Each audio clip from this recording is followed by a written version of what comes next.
When I started thinking about this project, um, I had no real idea of where it was going to take me.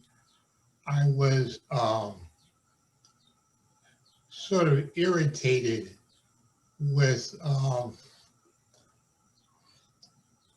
level of discomfort I saw in several individuals at a mediation when certain types of comments were made, and I wasn't able to figure out how I could uh, identify and alleviate that discomfort if it was possible or even necessary. Um, and those comments tend to be semi-personal. And I started to really try to hone in on them to determine what those comments were. And it came to me that the comments I was hearing were what I thought of as FACE comments, something to do with the individual's uh, reputation, status, an evaluation of the individual, uh, or the like. And that started me on this um, journey, as it were. Well, then once I got that far, I had to ask myself, well, what is FACE? And what do we do with it? And what does it mean to us? Um, the result was that I came up with the idea of FACE being a three-sided uh, structure that the individual has in their mind of themselves. That structure being uh, one side being what the community thought of them, and another being what they thought, what they themselves thought of them, and then what the party that they were dealing with thought of them. So that's how you define FACE in a mediation context? that was how I saw it in the immediate mediation context as I started to try to unravel what I was seeing that was discomforting. Uh-huh. And what came to me was that FACE was something that we really could not put our handle on, because my thought or impression of what the community thought of me, what my community FACE was, would be something I would never know, because it's beyond me. It's someone else's impression of me. Uh-huh. And then I thought of, okay, what was my, and what was my thought? How did I think of myself? And where was that coming from? And I began to realize that my own impression of myself, my FACE as I saw it, was probably somewhat distorted, because I was reacting to how I was interpreting that which I could not define. Uh, then I thought of, well, is there another face? And then, of course, there was the face that the party I was dealing with thrust upon me. So those aspects of face, I believe that they were all important in the context of a mediation when we're reacting to what we're hearing and what we're hearing, what we're saying, and how we're being perceived as we believe we're being perceived. When you say we right now, you mean we as one of the participants, as a party? Yeah. Yeah. Yes, as a party. Of course, Yeah. this is in the context of mediation. So I asked myself, well, is face necessarily important in a conflict?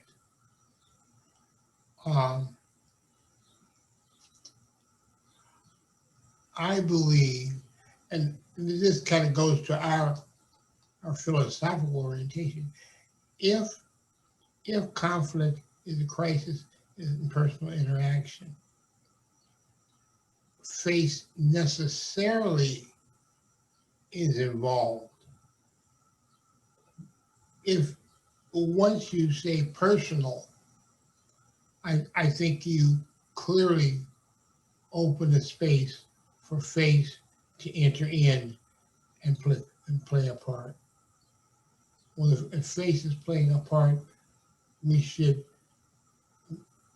as mediators should have a handle, understanding of face and what part face plays and how it interrupts, disrupts, can be provocative, destructive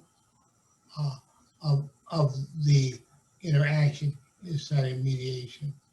So that's kind of where I started off with this. So, Irv, you see face as existing on three levels. One is the individual's perception of herself. Another is the individual's perception of the public's perception of them, which is unknowable by them. And then the perception, the view of the individual by the other party in the mediation, which I guess is knowable to some degree. So you have these three different perspectives on face in the mediation moment. Yes. And then you suggest that there's something elective about the presence of face in mediation, that one can enter a mediation without face being a factor. That's a question. I don't really believe that you can enter a mediation devoid of face face participation, because unless you can completely remove yourself from yourself, you're going to be a party to the activity. Yeah, I would agree that face is inherent. It is implicit in any interaction that an individual has with anyone else, that there's always face. And that even if that individual is having a thought about his or herself in relationship to another individual, face is a factor. Bob, you're saying whether it's a conflict interaction or any interaction, it's always playing a role, like the awareness of ourselves, how we want to be seen, how the other person is seeing us, what we're involved in this particular interaction says about our public persona. Yes. In that sense, it's in all interaction. Yes. And then maybe even in a more heightened way in conflict In interaction. conflict, yes, in conflict, because in a conflict, what is called into question has to do with that individual's integrity or that individual's person in some fundamental way. Any crisis in human interaction calls forth a fundamental defense of self. And a desire to be in some connection with the other party that's better than what it is right now. Yes, there's right? a satisfaction with those face contacts. There is Yeah. some conflict between those face presentations. I think it's, go ahead, Irv. If you are looking at that connectedness, I think that face becomes even more important to the individual and actually to the mediator, as the mediator monitors the communication between the individual. What do you mean when you say it becomes more important? If I believe that the face relationship is important, that importance is heightened when there is something, and I use at stake, say, and presumably anytime there's a conflict, there's something at stake. When you're in that type of relationship or interaction, the mediator's ability to see and hear how the parties are relating to each other, the face, their face communication is a heightened level. I think what's coming up in my mind right now is just all kinds of conflict situations that might come to a mediator, to a mediation, and the different ways those could involve face for the parties. So I'm thinking like commercial or business disputes where people are worried about their reputations, they're worried about how they're going to, get out of this financially and how that's going to reflect on them in terms of their friends, their family, so there's all kinds of tangential but integral parts of face, even if it's not a direct conflict that involves people who really know each other on a personal level. Or in a family dispute, between a divorce, for example. I mean, the two parties, who, spouses or a couple who have so much history with each other, and they know each other's families, and they know each other's communities, and they're concerned about how the teachers of their kids are going to look at them, once they come to pick up their kid, on this new parenting schedule. Or I'm just kind of elaborating to talk about, it doesn't have to be obvious that it's like my reputation, or I'm going to tell you how I want to be seen. It can be all kinds of subtle and interlocking, intersectional kinds of identities that people feel challenged about in any given conflict and mediation. I was talking with an associate from Saudi Arabia who's visiting, and we were talking about faith, and she talked about the tribal aspects of faith in her culture, that how she was perceived was partly based upon the perception of her tribe, and similarly, she was perceiving other individuals based upon tribe, and the concept of tribe was the community, family. She talked about her schooling. She talked, of course, about her employment situation. All those pieces made up the face that she brought to any interaction. So it seems as if, in her mind, face is a currency. Yes. It's a currency that has various components, and each component has its value. Currency, when you say that, Bob, you mean a currency in the sense of something that you exchange? Yes, or that you bring, and that helps to determine, and it helps to determine your value. It helps others determine your value. So that she comes as a mediator, as a woman, as a member of a tribe with a certain standing, as a member of that tribe, within a certain standing, within that larger context.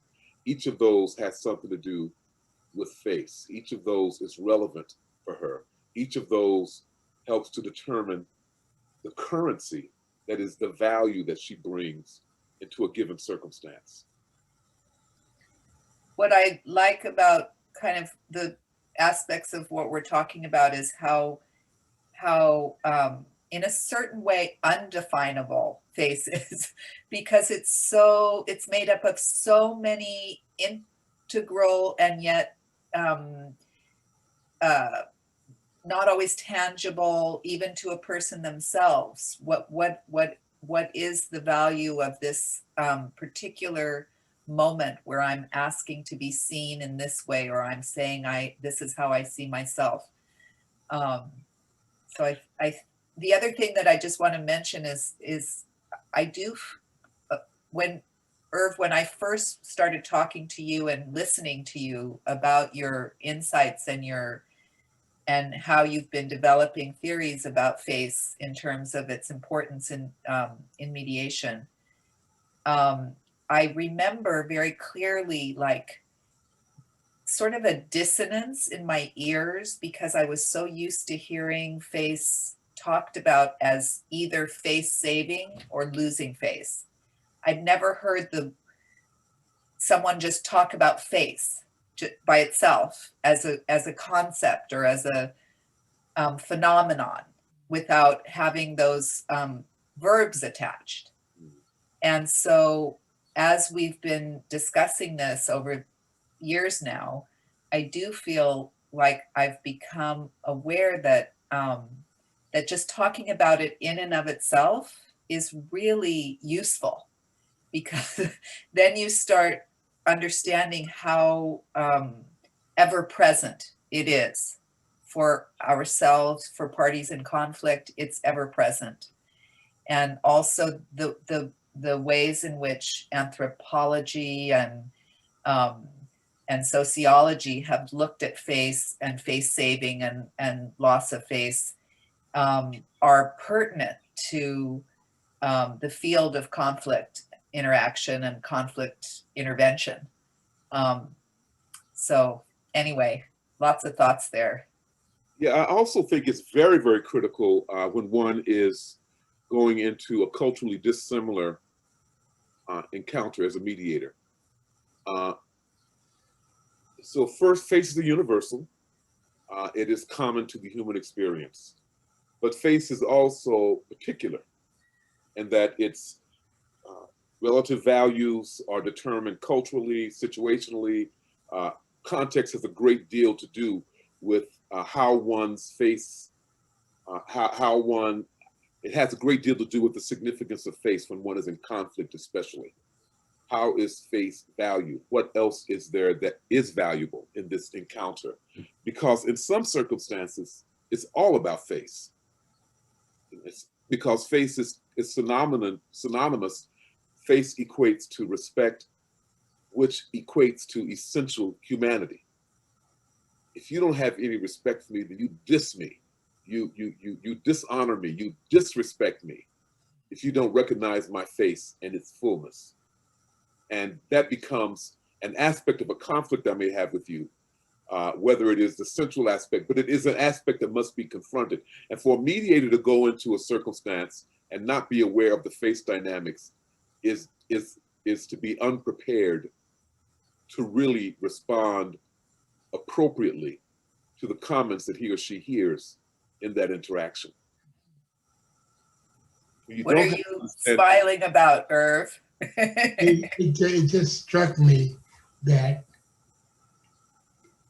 to go into a mediation not understanding the value of faith in the community which you're mediating is to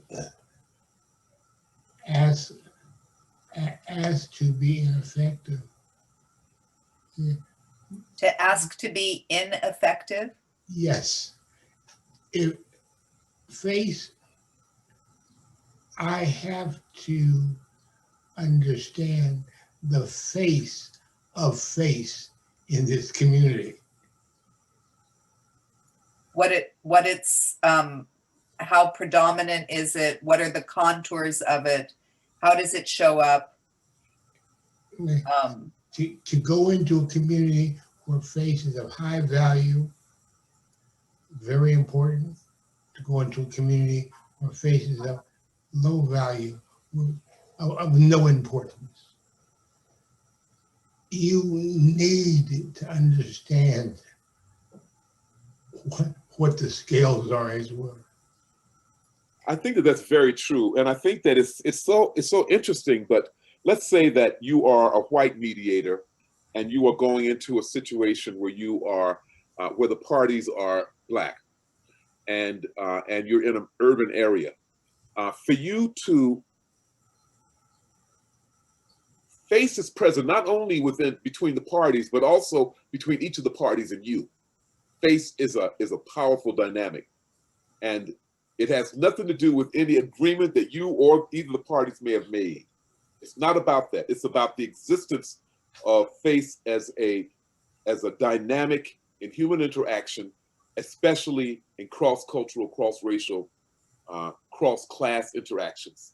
Face is critical, and for me to be in an encounter with you and to not understand and to not it is not wise for any individual to go in not thinking that the parties have a pre-existent view of face, have a pre-existent faith stance to you. It's wrong to go there and think that that's not the case. It is the case. There's always the case. And if you are culturally dissimilar, then you have to be aware of that and try to then understand, okay, you have to listen to see when is this a face comment directed at me as opposed to a comment that they're directing to each other? Or even a nonverbal that's or a way that a party is trying to ask you, the mediator, to see them because they're phrasing something the way they think you might be able to understand what they're saying rather than how they would normally say it to the other person. Right. Yeah. And just to add one little element, because a while back, Bob, you used the word universal, face is universal. And Irv, you said going into a mediation without understanding the value of face in that particular community is to set yourself up to be ineffective. So on both of those points, what I'd like to just add is that one of the distinctions I think we're making between having the face lens, being able to really become more adept as a mediator to hearing face comments and taking them in and figuring out if or how to respond, is that it's a different way of understanding cultural competency. It's not that you're expected to understand the specifics of each party's cultural context and how they define FACE for themselves in that moment with this other party. It's that you have a lens, and you have a vocabulary, and you have a way of hearing FACE comments, no matter what the cultural context is, because you're heightening your sensitivity, your way of listening. Yeah. You guys are both silent. What's going on? I was muted. Irv was thinking. I was of course talking, but muted. Irv was of course thinking and unmuted. Well, one of the things that struck me as we're talking about cultural competency and FACE and community FACE was the conversation we had earlier about neckties. What does it mean when the party, either party or the mediator, shows up not wearing a necktie? Well, that's a very male perspective in the first place, because not all that many women or gender specific female people are in the necktie wearing category, but or the woman shows up not wearing heels. Not wearing heels? Yeah.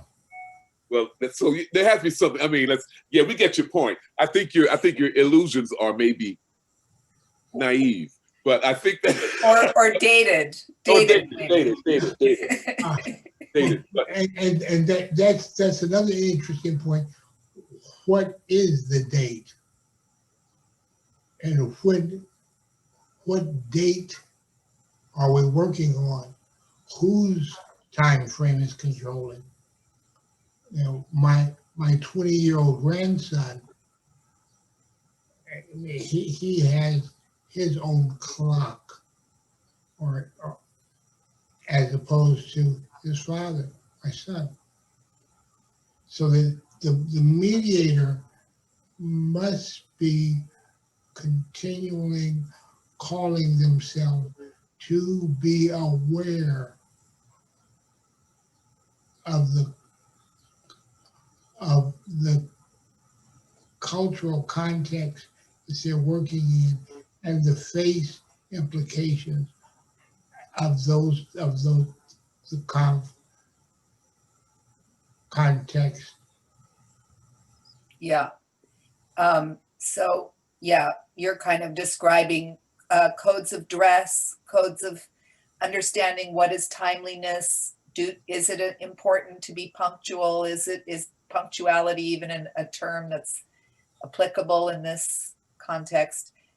I'm just kind of thinking in terms of time that maybe we should segue to talk a little bit more about, more specifically about the transformative model and how FACE relates and is interconnected. Are we ready to segue a little? When you go towards the transformative model, I think you start hearing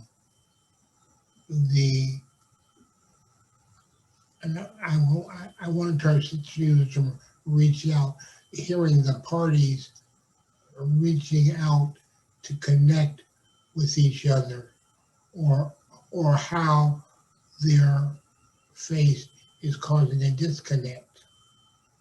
Because if we accept that within the transformative model that the parties would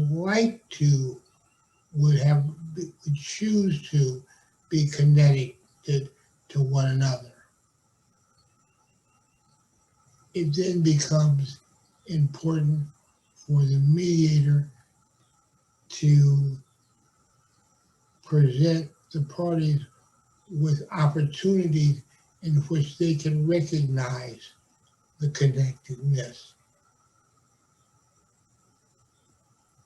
Mm. Mm. You're muted, Bob. I would go to a little different, I would start at a different place when discussing conflict. I mean, FACE with the transformative approach. I'd look at the principles and just affirm that these FACE concerns relate very positively to the principles of transformative mediation. When you are attentive to FACE concerns, when you are aware of the FACE arc in a mediation setting, that you are observing the capability that individuals have to see beyond themselves and to make their own decisions. You are recognizing them fulfilling themselves, determining their own values, and deciding how they're going to be connected to the other. You are considering their unique reality and their unique perspective as they are parties in this mediation that you have the privilege of bearing witness to. And as you recognize it, you do empower them. You do recognize, you do hear, and it does do the work of restoring people's ability to then even stand more firmly on their own faith, to make their own independent issues and decisions. So I think that FACE really, so if we talk about the principles of transformative mediation, conflict is relational and challenges the quality of interactions. Conflict causes weakness and self-absorption, diminishing people's ability to deal with the issues they face. Empowerment and recognition restore their ability to deal with the issues they face.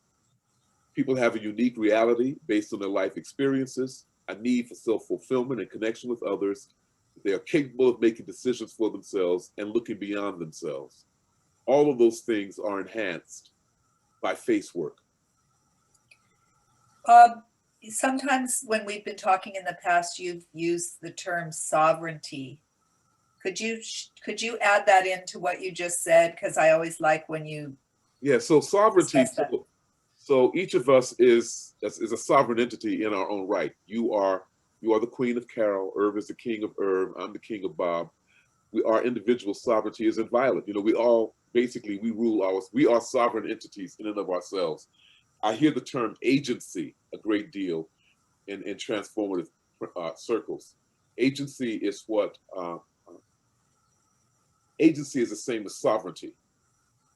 When my agency is enhanced, my sovereignty is affirmed. My right to myself, my ability to make my own decisions and to function in this world on my own terms, all of that has to do with my agency and relates positively to my FACE.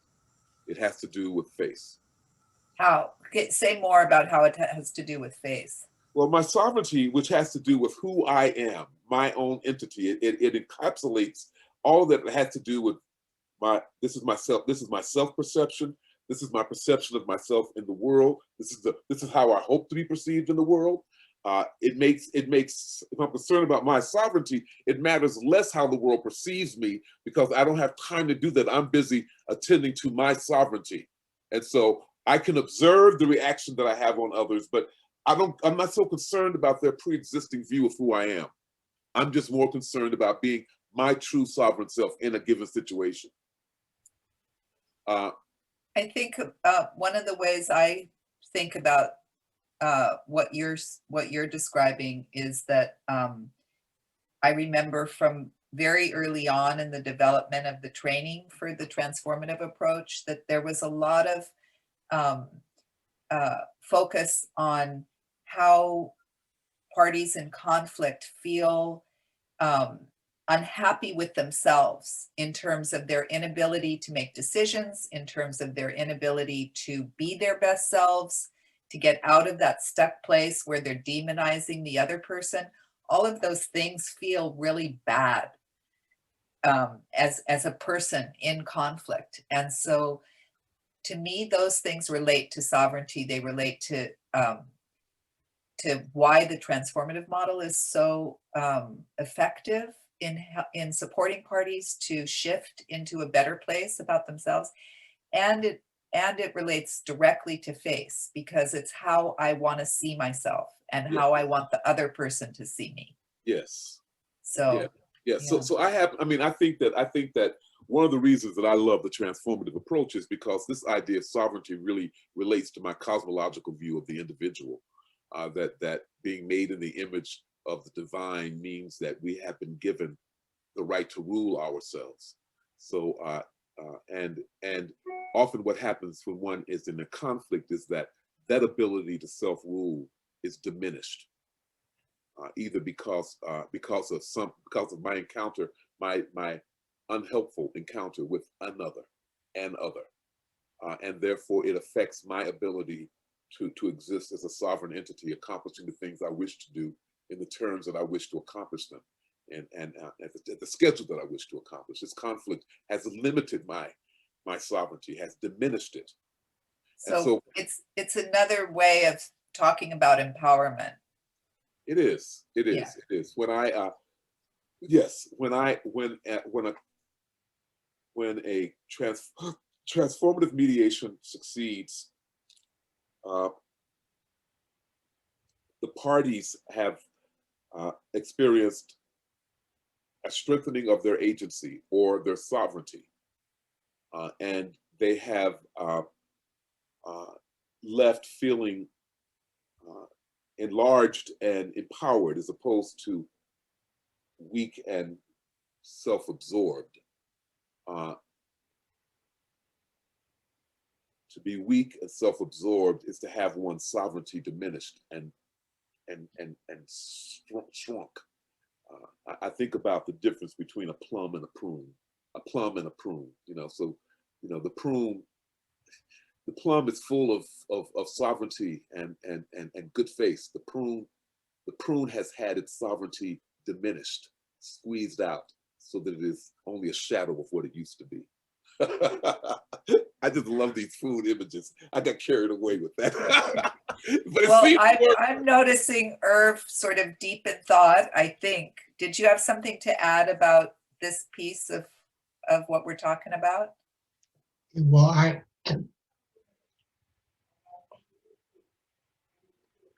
think that the challenge of hearing the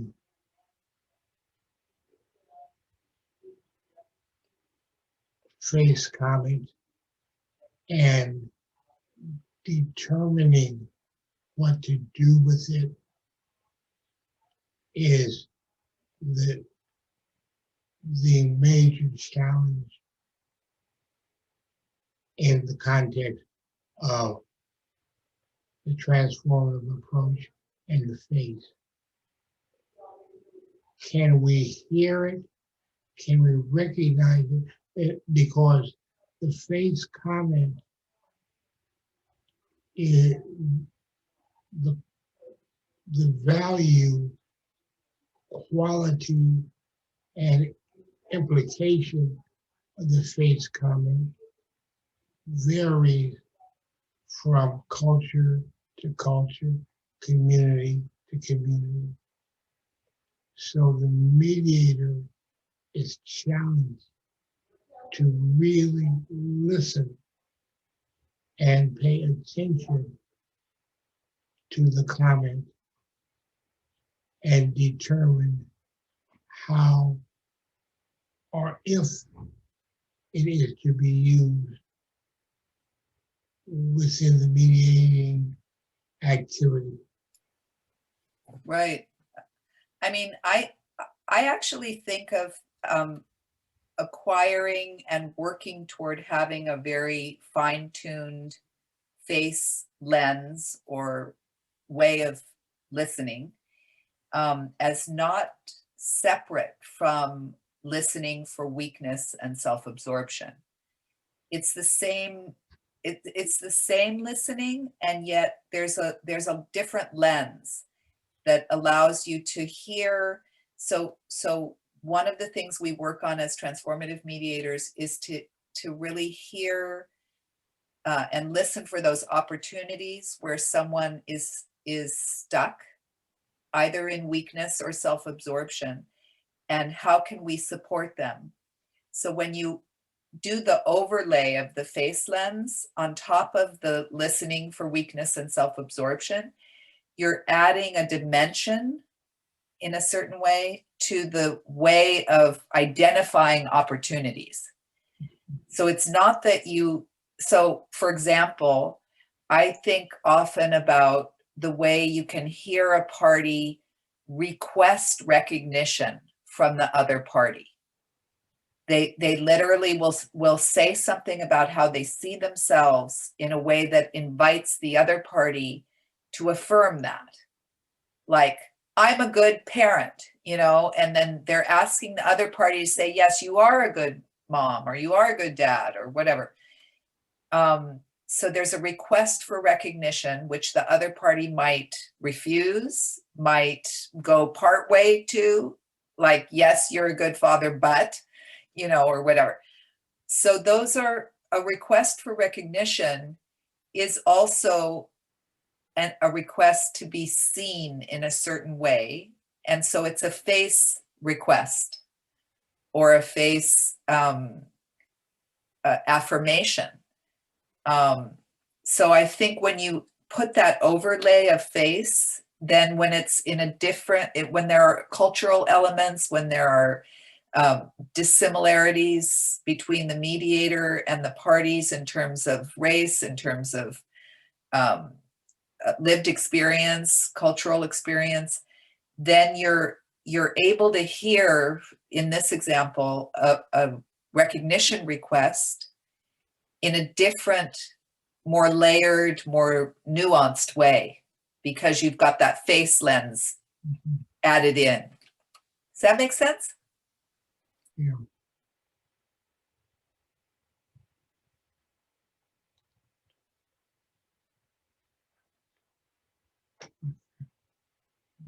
Yeah, the face lens is another tool.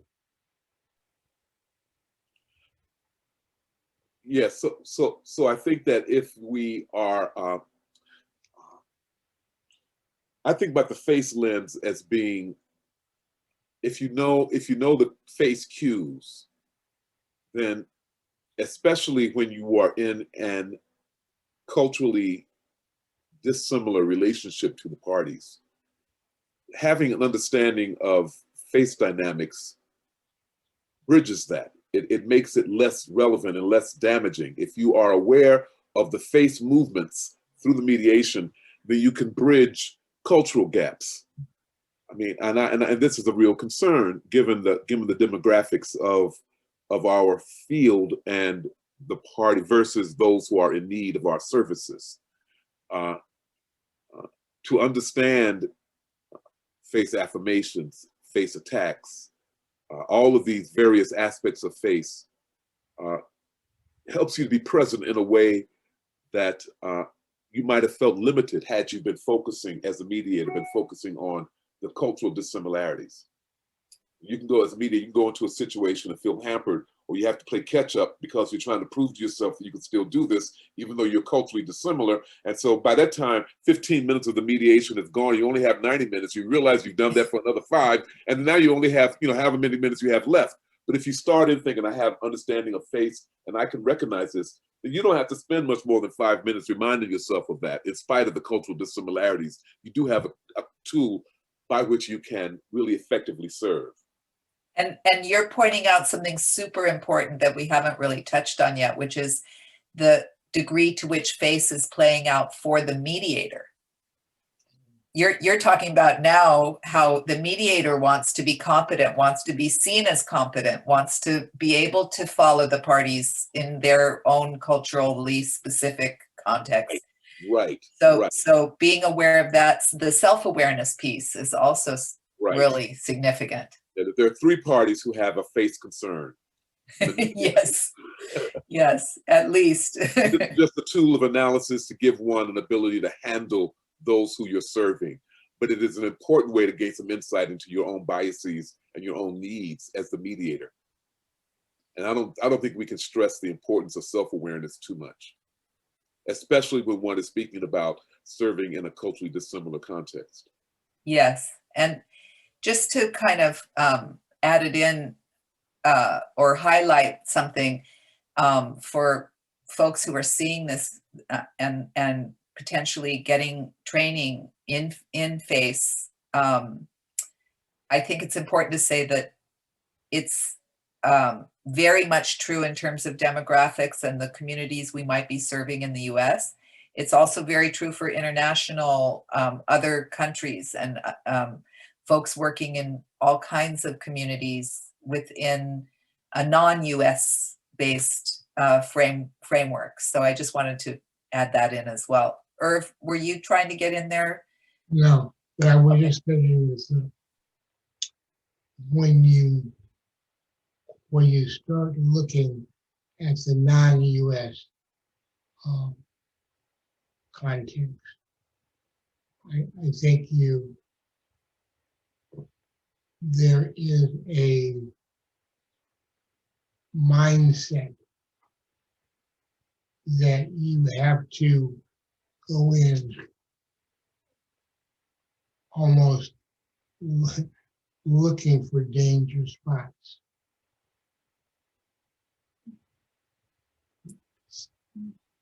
I'm not sure I'm following you.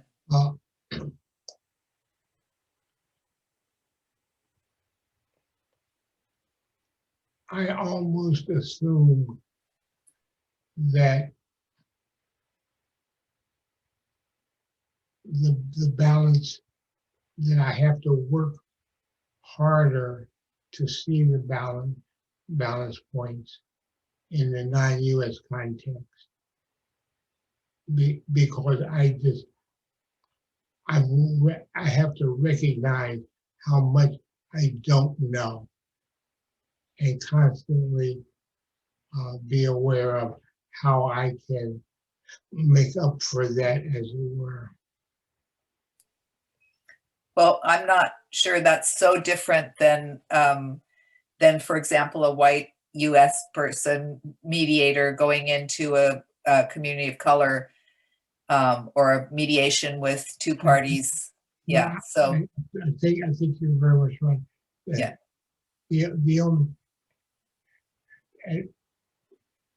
when we go into the U.S. context, I can at least presume that we're speaking the same language, you know. But sometimes that isn't the case. Well, if you guys will allow me, I'm going to use the word language to sort of segue to one other thing that I know we really wanted to touch upon, which was sort of when we talk about a FACE lens, or when we are looking at how to develop as a mediator, as a transformative mediator, how to develop our FACE lens to be able to hear FACE comments.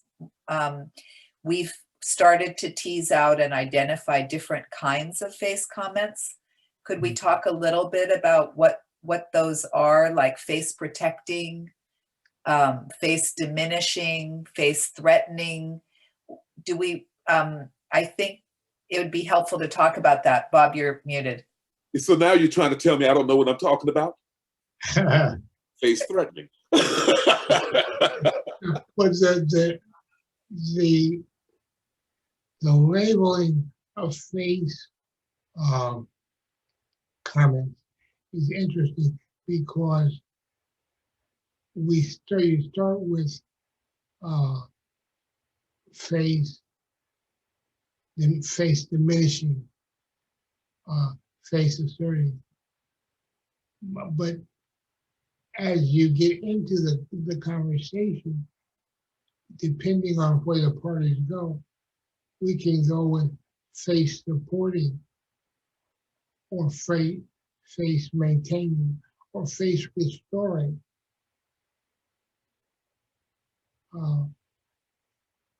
I found that, I think you listed 4 categories.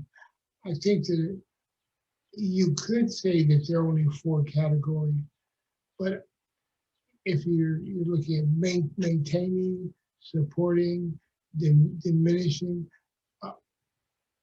depending on how FACE is being utilized in the mediation, face amplifying. There's so many different ways that face can be apparent and participate in a mediation. And the mediator has, because the parties, if the parties are intentionally utilizing face,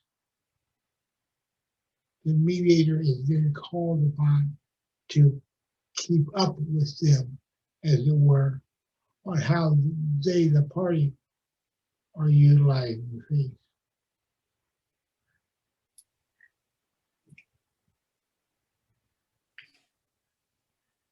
I have a couple reactions. I can see you getting ready to say something, Bob. I'll go first. Good. Two things I think important that I have in reaction to what you said, Irv. One is that I think when we parse out and look at these different ways of hearing face comments, and the categories that they fall in, face diminishing, face threatening, face destroying, those kind of very negative comments, or the more positive side of face affirming, face supporting, face restoration or restoring. So I think it's important to say that as we've been discussing this and as we're teaching it, it's not about labeling these comments as they're being made in a mediation. We're not, just like we're not trying to specifically, when a party makes a statement that is a statement stuck in a weak place, confusion or lack of clarity or, indecisive. We don't, in the mediator's seat, in the moment, we're not like in our head labeling these. It's just that we're hearing them. It's a nuanced kind of way of hearing things, so that when a party makes a face-threatening comment, there's something in our being as the mediator that hears that with that lens, as well as a statement of refusing to recognize the other, or anyway. So I just wanted to point out, we're not suggesting that a mediator be sitting there checking off, oh, that's face threatening, oh, that's face diminishing. That's not the purpose of understanding these terms. It's for the listening, but not because we're labeling. Yeah. And So the one other thing I wanted to say about what you said, Irv, is that you use the word intentional. If a party intentionally makes a face comment, and that's another part of our what we're trying to tease out and develop language for and teach others to have language for, is whether parties are doing things intentionally or unintentionally, subtly or more overtly, that are about face.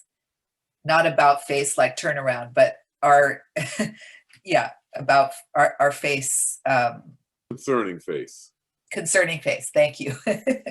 Okay, Bob, you're on. I heard him also mention, he said, if you're using face, and that was a term I haven't really heard before, using face. And it's good because it says that the parties have a choice. And I immediately began to imagine, what circumstances are there where parties use face? And really I could see it when face is that high currency, when that you are likely to, because of what begins to be at stake in those moments. It has more to do with an essential personhood, because so much of their personhood is caught up in these face issues. And so one might use face, and for the mediator to be unaware of this is to really completely miss it. Just completely miss it. So that was very helpful. That idea of using, of using face. But then, Carol, what I heard you saying is that it's important for us using this tool as well as all other tools, I would add, not to be judgmental.